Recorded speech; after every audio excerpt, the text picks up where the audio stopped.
샬롬 최재영 목사입니다. 오늘 말씀은 사도행전 14장 말씀입니다. 우리 말씀을 함께 읽고 또 묵상하도록 하겠습니다. 사도행전 14장입니다.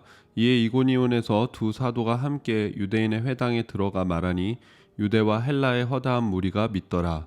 그러나 순종하지 아니하는 유대인들이 이방인들의 마음을 선동하여 형제들에게 악감을 품게 하거늘 두 사도가 오래 있어 주를 힘입어 담대히 말하니 주께서 그들의 손으로 표적과 기사를 행하게 하여 주사 자기 은혜의 말씀을 증언하시니 그 시내의 무리가 나뉘어 유대인을 따르는 자도 있고 두 사도를 따르는 자도 있는지라.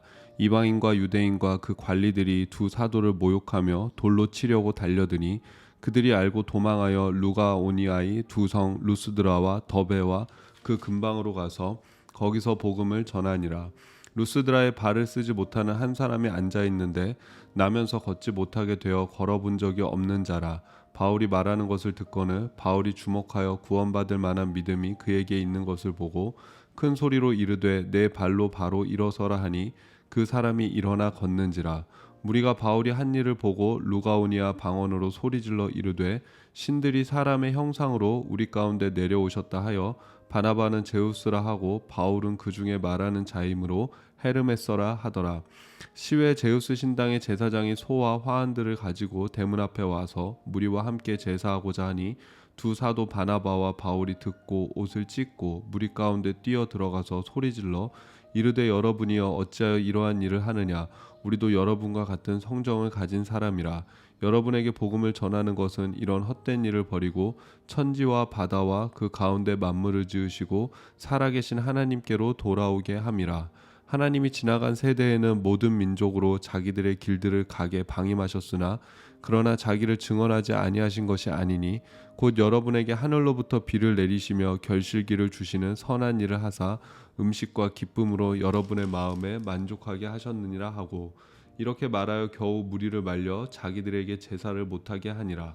유대인들이 안디옥과 이고니온에서 와서 무리를 충동하니 그들이 돌로 바울을 쳐서 죽은 줄로 알고 시외로 끌어 내치니라.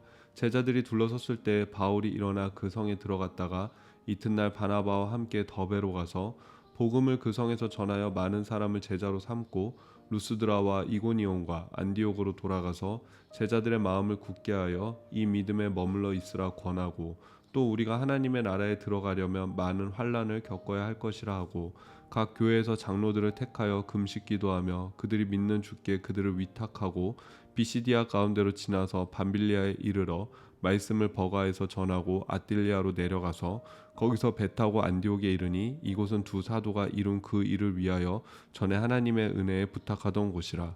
그들이 이르러 교회를 모아 하나님이 함께 행하신 모든 일과 이방인들에게 믿음의 문을 여신 것을 보고하고 제자들과 함께 오래 있으니라. 아멘. 네, 오늘 말씀의 제목을 제가 이 믿음에 머물러 있으라라고 그렇게 말씀 제목을 정했습니다. 사도행전 14장은 바울의 1차 전도 여행이 이제 마무리되는 그 과정을 그리고 있습니다. 사도 바울의 1차 전도 여행은 안디옥 교회에서부터 시작해서 지금의 터키 남부 지역을 돌아오는 그런 여정이었습니다. 이 14장을 보면은 복음을 전하는 그 여정 속에서 얼마나 고난이 많았는가를 볼 수 있습니다. 복음 증거를 방해하는 유대인들이 있었다라는 걸 알 수 있고 그 유대인들이 루스드라까지 바울을 쫓아와서 결국 그 바울을 끌어내고 돌로 쳐서 그 바울을 거의 죽기 직전까지 그렇게 때리는 걸 볼 수가 있습니다.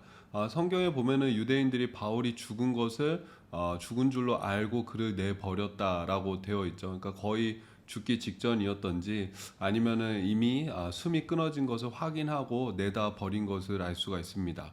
근데 하나님의 은혜로 이 바울이 다시 살아나게 됩니다. 복음을 증거하다가 돌로 맞아 거의 죽을 뻔했다라는 그런 경험을 한다면은 그 다음에 어떻게 행동을 할까요? 일반 사람이라면은 다시는 복음 전하는 일을 하고 싶지 않을 것입니다. 어떻게 하나님의 이 일을 감당하는데 이런 어려움을 겪을 수 있는가 하면서 하나님을 또 원망하고 또 하나님의 일을 더 이상 하고 싶지 않은 그런 마음이 들 것입니다. 근데 바울이 하는 그 행보를 보면 전혀 그렇게 생각하지 않는 것 같습니다. 바울은 일어나서 더베로 들어가서 복음을 증거하는 것을 볼 수가 있습니다. 여전히 그 복음 증거를 계속하는 그 바울의 모습을 볼 수가 있는 거죠. 그리고 루스드라와 이고니온으로 다시 돌아가서 자신이 살아 있음을 그 형제들, 예수님을 영접한 사람들한테 보여주는 것입니다. 내가 돌로 맞아 죽은 것이 아니라 내가 이렇게 살아 있다라는 것을 보이면서 바울이 하는 얘기는 뭐냐면 믿음을 굳건하게 하라라는 것입니다. 그 제자들의 마음을 굳건하게 하고 그런 상황 속에서도 믿음을 잃어서는 안 된다. 이 믿음 안에 계속 머물러 있어야 된다. 우리가 복음에 증거하는 삶, 또 이 믿음을 지키는 삶에는 늘 이런 환란이 따른다. 라면서 그 형제들의 마음을 더욱더 굳건하게 하는 그 바울의 모습을 볼 수가 있습니다. 참 이런 것을 보면서 이 바울이 정말 대단한 사람이구나라는 것을 느끼게 되는 것 같습니다.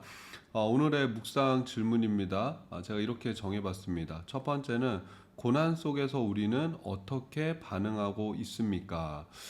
마틴 로이드 존스 목사님은 고난 속에서 우리의 진정한 믿음이 드러난다라고 말씀하셨습니다. 많은 사람들이 하나님을 떠날 때가 언제입니까? 내가 시험이 찾아올 때, 또 인생의 어려움을 만날 때, 그때 이런 원망들 많이 하는 것 같아요. 내가 평생 신앙생활 열심히 했는데, 하나님을 내가 평생 섬겼는데, 어떻게 나한테 이런 고난이 찾아오고, 하나님이 나한테 어떻게 이러실 수 있어? 라면서 하나님을 원망하고 떠나게 되는 것을 보게 됩니다. 근데 그리스도인이라고 해서 고난과 환난과 어려움이 피해가는 것이 아니죠. 그리스도인도 똑같이 고난당하고 어려움을 당하고 환난을 당합니다. 그러나 그 고난과 어려움과 환난 속에서 그리스도인은 하나님을 다시금 바라보는 사람이고 하나님을 붙들고 의지할 수 있는 그 믿음을 굳건히 하는 사람이죠. 고난 속에서도 그 하나님을 신뢰할 수 있는 그 믿음이 우리 가운데 있기를 바랍니다. 두 번째는 하나님 안에 머물러 있습니까? 지금 죽었다 살아난 바울의 권면이 무엇입니까? 믿음 안에 머물러 있으라는 것입니다. 바울이 그 전에 계속 전했던 메시지도 단순합니다. 하나님께로 돌아오라는 것입니다. 하나님께로 돌아와라. 이방인들이여, 하나님을 떠난 이방인들이여, 하나님께로 다시 돌아와라 라는 것이고, 지금 바울의 또 다른 권면은 그 돌아온 믿음, 그 믿음 안에 머물러 있어라. 어떤 환난 속에서도 믿음을 버리지 말고 믿음 안에 머물러 있으라는 것입니다. 사실 우리의 신앙이 이 두 가지 메시지로 정리가 되는 것 같습니다. 하나님을 떠난 자들한테는, 하나님을 모르는 사람들한테는 하나님께로 돌아오라, 하나님을 다 믿어라 라고 권면할 수 있는 것이고, 이미 믿음이 있는 사람들한테는 계속 그 믿음 안에 머물러 있어라. 어떤 환난과 유혹과 고난 속에서도 그 믿음을 떠나서는 안 된다. 이 두 가지 메시지가 사실 전 신앙의 메시지를 이렇게 함축하고 있지 않나, 그런 생각을 하게 됩니다. 여러분, 우리도 믿음 안에 머물 수 있는 그런 신앙이 되기를 주님의 이름으로 축복합니다. 제가 기도하겠습니다.